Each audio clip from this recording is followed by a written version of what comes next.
So you have your own recipe of desires.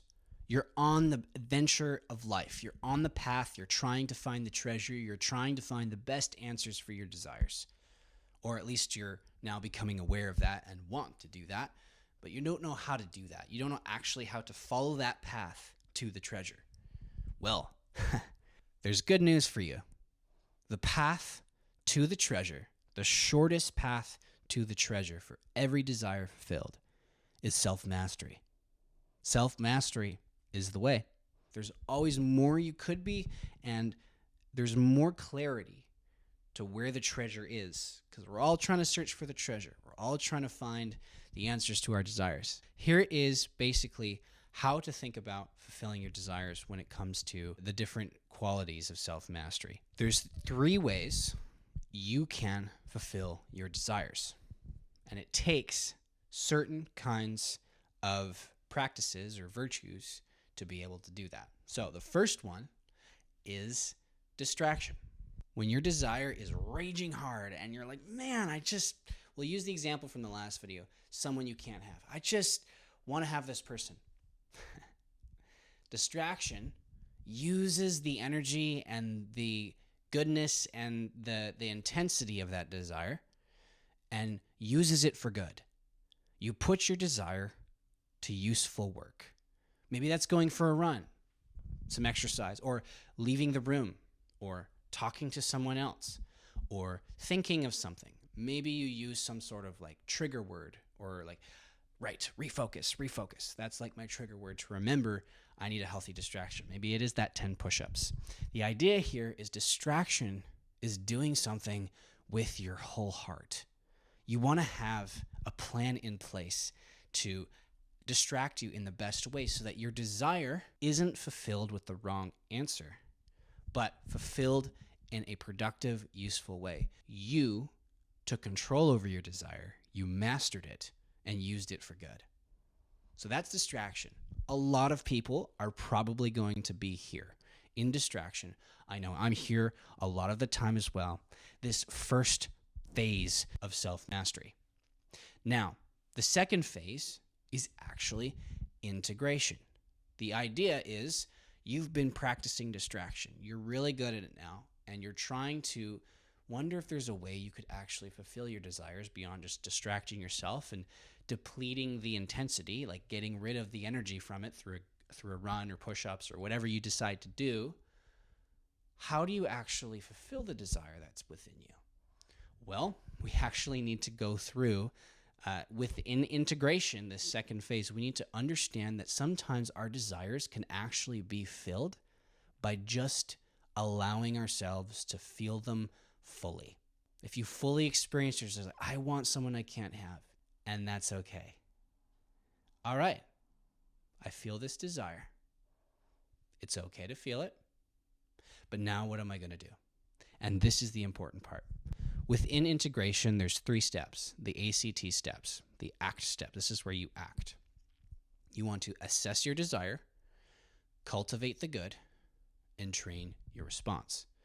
So, how do you do this? For example, if I want someone I can't have, I might write down what this desire is. This also is a good practice to understand your desires better when you have an intense desire, even if it's a simple one like hunger.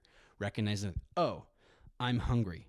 That simple act of thinking about it, it allows you to pause for a few moments and gain a little bit of self-mastery, a little bit more control.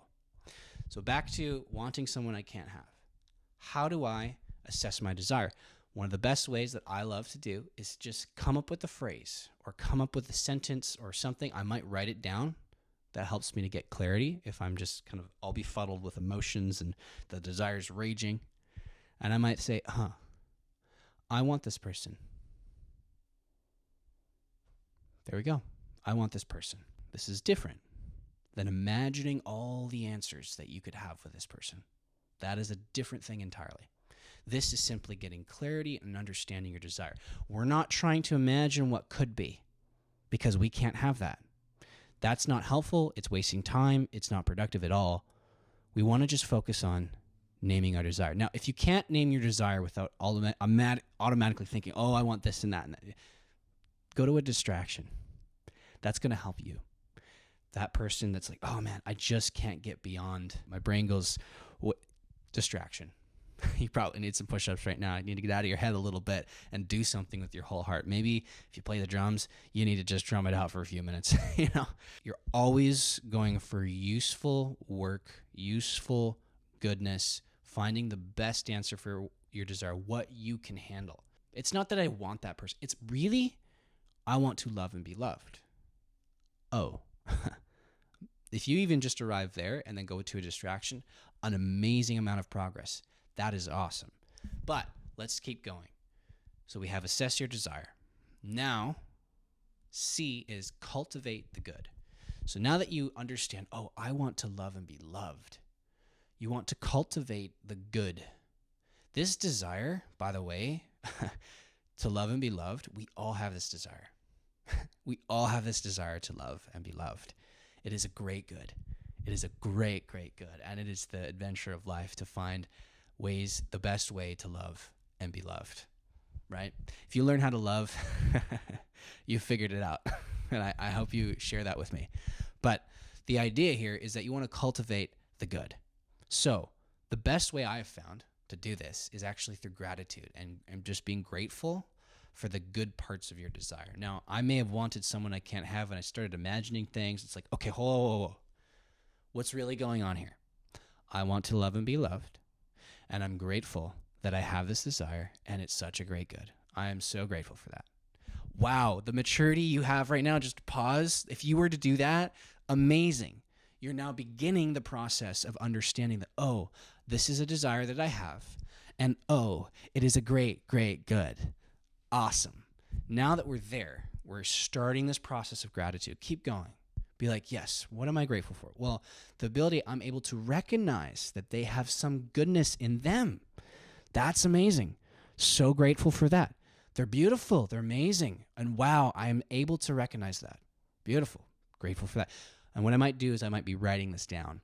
Just a couple bullet points. This whole process, by the way, can take a couple seconds once you're good at it.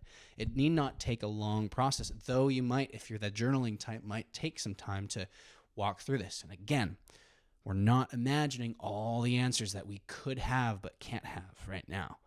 We're just thinking about what is good here. What is the great good in this desire? So we've assessed it. We've cultivated the good. Now we got to train our response. That's the last step of the ACT steps. We got to train our response. So how do we do that? Well, there's different things we can do. And it might just be you end right there. I felt my desire, I named it, and I'm grateful for it. Now I need to go on to a distraction. A lot of people might go there.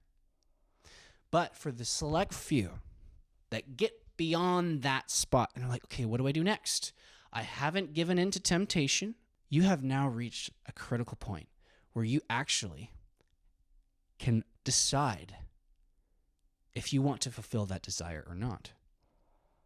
You are fully integrated with your desire. And what an amazing experience that is. Now you can go to phase 3, which is controlled activity. Some answers will fulfill better than others. The easy upfront answer is probably not going to be the best one in this case. Sometimes it is. If you are at a feast and you're hungry. Let's go back to hunger. I like using that one because it's really easy to understand. Hunger, you might see the beautiful spread of everything. I might try a little bit of everything because it's right in front of me and I'm hungry. And if I try a little bit of everything, that's okay. I'm not going to put a plate of everything and have 17 plates and be like, all right, here we go. It's like, no. It's like, it's all about the dose. You dose the right amount of answer. It's the easy and upfront one. That's okay. Not always is the easy upfront answer the right answer. So we have to learn how to discern what the answers are and what the best answer could be. The cool thing with this is if I want someone I can't have, that's kind of going to probably end around integration, and I'm probably going to go to distraction, or I'm going to decide to focus on something else and pursue something that would actually fulfill the root desire of to love and be loved. I'm not going to fulfill my root desire to love and be loved with this person. I'm going to go fill this in a different way. So in some ways, I might allow this desire to die after I'm feeling it. And if I felt it, it might fulfill it, it might not. It's kind of a discovery experience. You're discovering what you need to do. You've got all these tools. You've got all these steps now, from distraction all the way to feeling it, to the act steps. And now you're deciding, man, okay, I felt it. I haven't imagined. I haven't been fantasizing. None of that. All right. I'm at this place where, yep, it's still not the right answer. Okay, so I might need to go have a conversation, get a hug from a loved one, or do something else. I might still need to go to distraction, and that's okay. And that is also good. And that might be the best way to do it, or pray for them, or whatever makes sense for that situation. It's a switch from temptation to invitation. Instead of wanting what I can't have with that person and being tempted, I switch how I approach my desire, and I integrate it, I master it, and now, what does that trigger? What was that trigger inviting me to? And how can I best respond in the most loving way? And this is also what happens with people who have twisted desires. When you can't see the good and the beauty and the healthy fullness of that person, you objectify them. You use them. You no longer see them as a person or as a gift, and you forget the gift that you are. And this is the problem. When tampering gets in the way, that dragon takes over your life. So how do you overcome this? Well, what we're doing. We're trying to understand our desires. We're trying to heal them with the best answers, even though the answer doesn't feel good initially, because that actually is what we need. So that was a lot. Oh my gosh. There's more to say, but for sure, take this to your group, take this to your life, and think about it. Where can you implement the steps, the act steps, or distraction, integration, or controlled activity in your life in a better way? How can you take the response that you give to each desire and improve it just a little bit? Take back control just a little bit of your desires. Master them just a little bit more. Think about that. What desire in my life do I need to master better?